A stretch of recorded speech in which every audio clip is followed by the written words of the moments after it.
Hi, hello. Welcome to another episode of Isaiah's Newsstand. It's your host, Isaiah Edwards.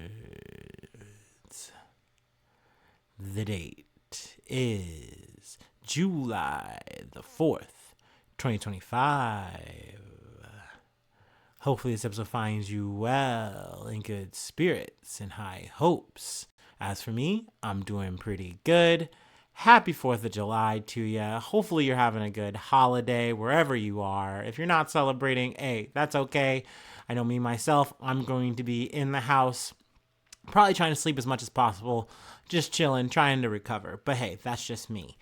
How's my day been? My day has been good. Like I said, I'm still recovering. I'm still on the mend. But we started our day off with some gym time. Had my heavy session today.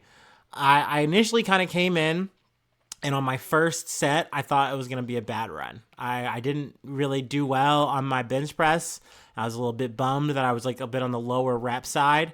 And, of course, my right hand, that was a bit hurt from earlier this week, kind of started acting up at the top. And I was like, uh-oh, it's going to be a bad one. It's not going to be good. The vibes are going to be bad. But by the time I got to my deadlift, I was good. And also, I think switching it up like I said, I was planning on doing this week, and just taking out the bent over rows has been better. I did my whole set, felt good. Then after I did like a half set of bent over rows, just not as like heavy volume, and it felt really good. I was like, okay, so maybe we're back. Maybe we're good. Maybe we're fine. And the rest of the session was good from there. So overall, I'm glad that I started off my holiday, off well as I could. Generally, I think all the sleep is paying off. Last night, I didn't do much of anything. I ate some chicken noodle soup and I passed out for most of the night. Kind of hoping I do something very similar to that tonight, just because still not feeling 100%. Maybe if I'm being generous, I'm saying I'm around 80. I'm sure I could go out and be active, but I'd rather not push myself. So probably going to just be staying in, not just for the day, probably for the weekend. Unfortunately, I'm pretty bummed out about that. But I think it's probably the best call, And so yeah. Let's see here. Is there really anything else I really wanted to hit? No, not really. We can go ahead and do our startup. We can go and get into some news. I thought initially this was going to be like an offbeat episode. I was just going to kind of rant and ramble, but I was able to scrabble about four stories. So I was like, all right, we can go ahead and hit them. Might just not be too long of an episode, but we'll see. We shall see. Let's go ahead and do our startup and let's get into some news. Da-da-da-da.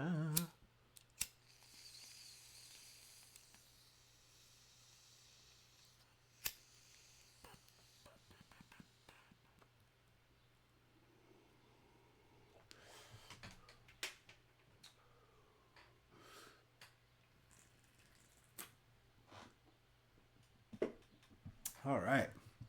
Yummy, yummy. Ooh.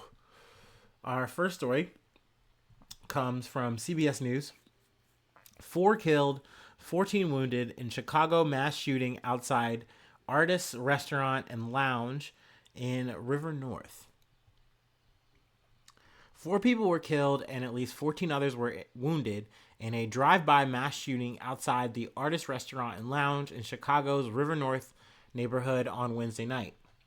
Chicago police said around 11 p.m., a dark vehicle drove past the building in the 300 block of West Chicago Avenue, where 3 people from inside fired shots into the crowd.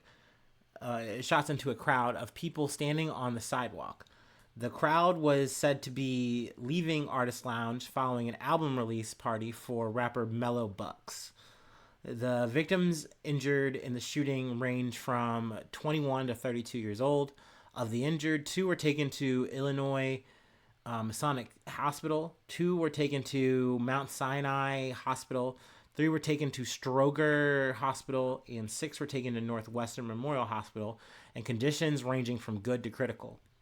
4 of the injured are in serious condition, or in serious to critical condition, according to Chicago police.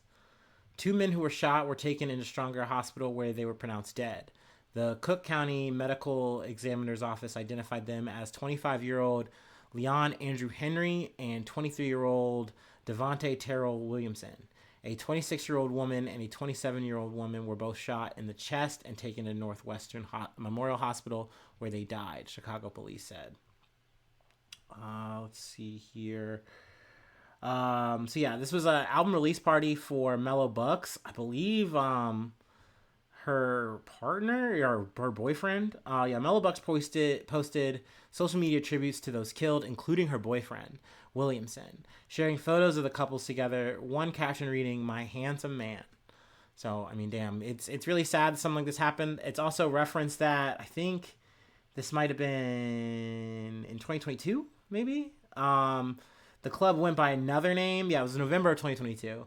It was Hush Nightclub, and there was another major shooting that took place then. And after that, it changed to the Artist Lounge, and now we have this shooting, happening. So very sad, very unfortunate. Obviously, condolences to all those involved. I know the investigation is ongoing, so hopefully more details come to light.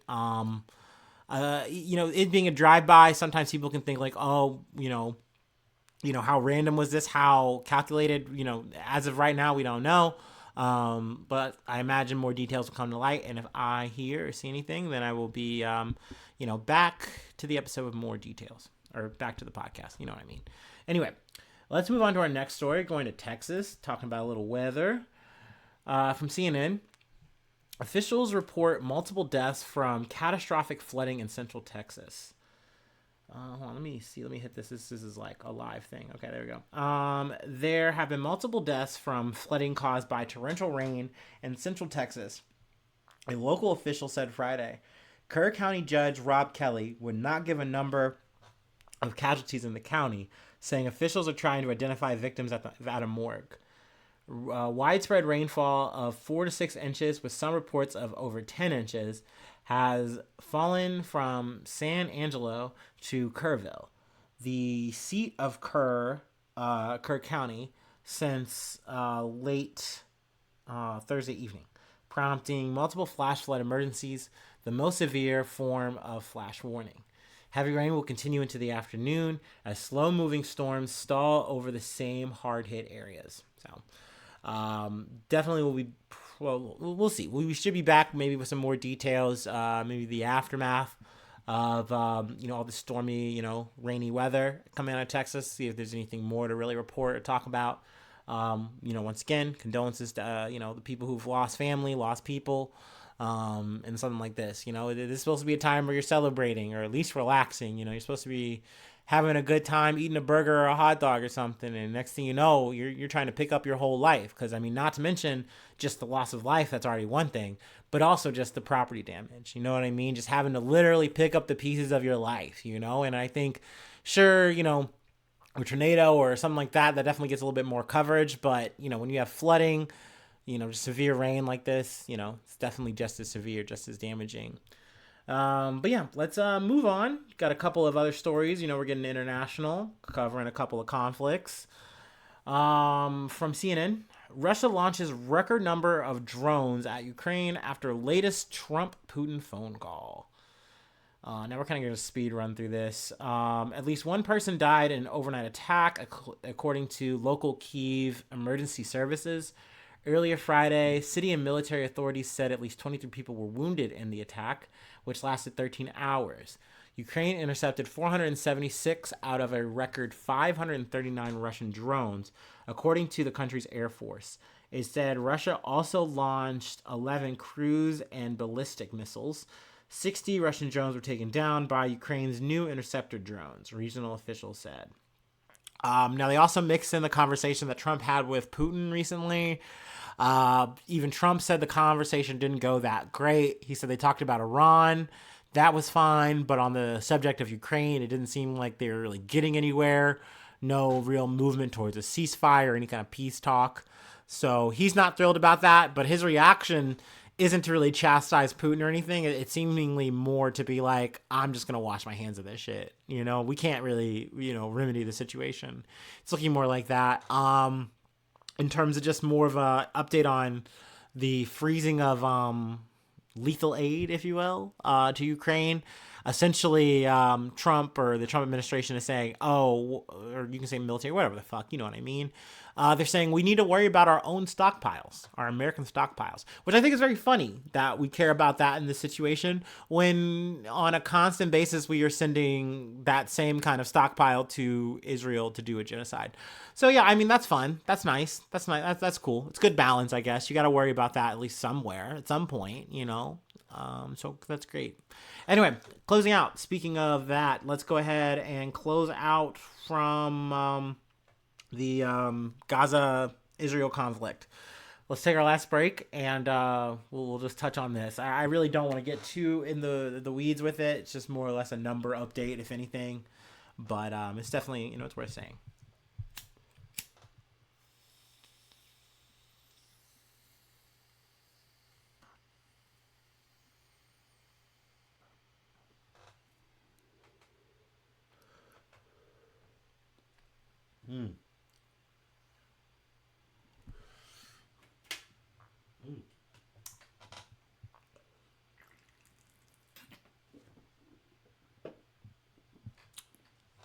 All right.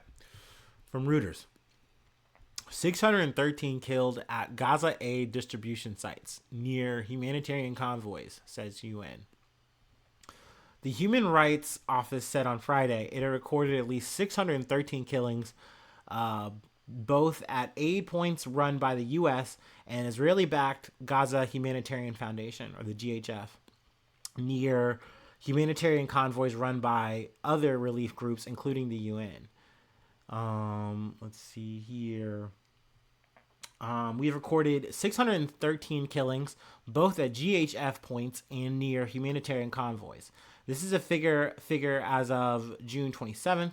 Since then, there have been further incidents. Ravina Shamdasani, the spokesperson of the UN Office of the High Commissioner for Human Rights, told reporters in Geneva. So yeah, that number just seems to go up and up and up and up. And in terms of anytime that you talk to anyone who's leading or running or speaking for the GHF, they more or less try to play this down as like, oh, well, these numbers aren't all on, you know, our people or the IDF. It's Hamas. It's disinformation. It's blah, blah, blah, rah, rah, rah. These so many of these things aren't even taking place here. Like, we have evidence to prove that. And it's like, okay, well, where is it? And it's kind of nothing. But speaking of the thing of evidence, something that really wanted to drive me to really talk about this today was I was listening to the BBC, and they had an interview with the whistleblower who worked for the GHF. I believe they were like a contractor or something.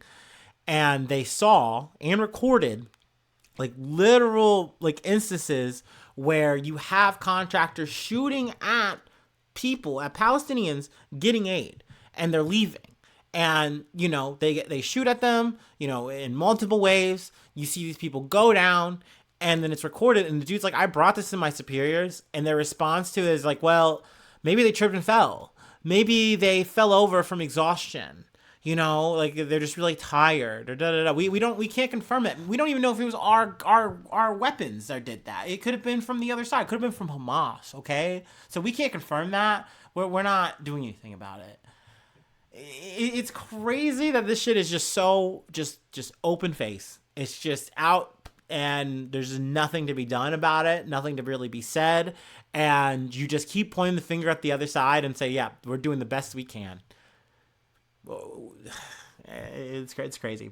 So like I said, I really didn't want to like, you know, get too deep into it, but I just wanted to mention that this is a number that is already big as it is, isolated to just this aid part of the story. Obviously, the number is like, it's got to be over 60,000 at this point. I mean, it might be recorded at like in the 50,000 or whatever people killed since October 7th. But I've said this before, you can probably double that number because you have people who are still buried under rubble. You have people who are just unrecorded deaths. Like, there's so much of this. There's just so much of it. So obviously it sucks that we're closing on such a sad note. I mean, when you look at it, I mean, it's a sad story technically all around. I didn't cover a story today where someone didn't fucking die. But hey, happy 4th of fucking July. I don't know, man. So it fucking goes. But yeah, that's going to be it. That's going to be the episode for today. If you'd like to help out, support the effort, I do have a Patreon. Patreon.com/IsaiahNews. Become a newsie today. Free ways to hit me up at IsaiahNews1@gmail.com. Feel free to follow me or the podcast on any of the socials. Subscribe to the YouTube. Follow on TikTok. Follow on Spotify. Follow on Apple Podcasts, whatever platform you're on.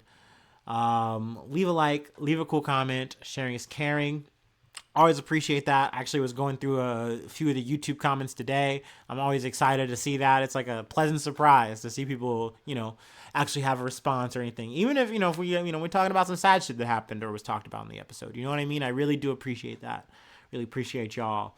But yeah, I mean, even if you don't comment, even if you don't listen even to the whole episode, I really just appreciate you clicking on it. I really just appreciate you supporting the effort with just, with traction, so to speak, traffic, whatever.